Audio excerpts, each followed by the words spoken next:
Le ministre français de la Transition écologique et de la cohésion territoriale. Christophe Béchu. À l'Élysée. À Paris. 22 février 2023. Alain Jocard AFP après la réforme des pensions. Un autre débat qui risque de susciter le suite attend des parlementaires. Zero Net Artificialization. 10 ans. Cet objectif a existé depuis loi sur le climat et la résilience du 22 août 2021 artificialisant zéro du sol d'ici 2050 et, par 2030, une réduction d'au moins 50% de consommation totale d'espace observée au cours des 10 dernières années. Mais si l'objectif est largement partagé, l'application du ZAN est très complexe. Comme preuve, le ministre Transition écologique et la cohésion territoriale, Christophe Béchu, a annoncé en septembre 2022, devant Commission du droit à l'Assemblée nationale, son désir réviser certains décrets, reconnaissant alors, avait un certain nombre d'angles morts à clarifier.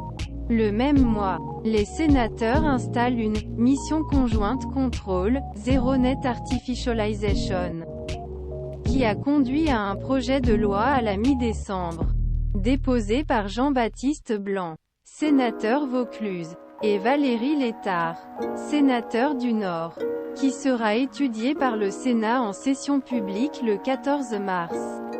Trouver un équilibre, l'objectif principal ce texte, renforcer gouvernance communauté.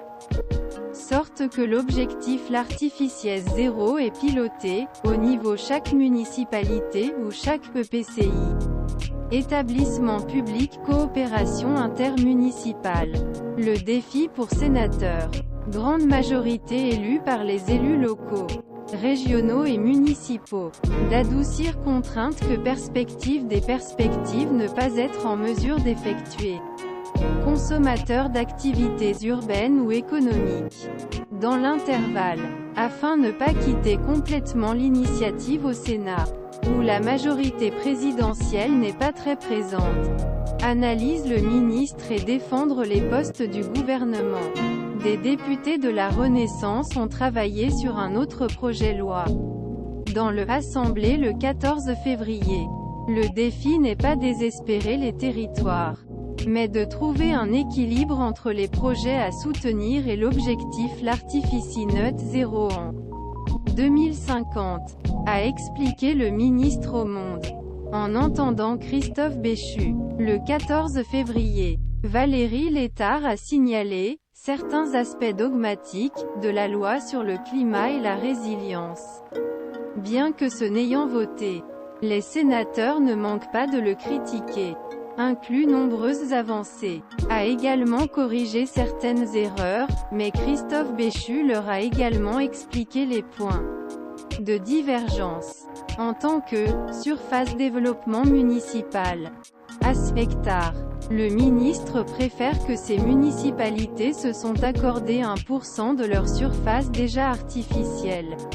Ce qui serait plus juste et répondrait davantage aux besoins réels des communautés. Selon 36 000 hectares au national niveau, et 22 000 hectares en ne contenant que les municipalités qui ne sont pas très denses ou très peu denses. Vous avez 51,34%.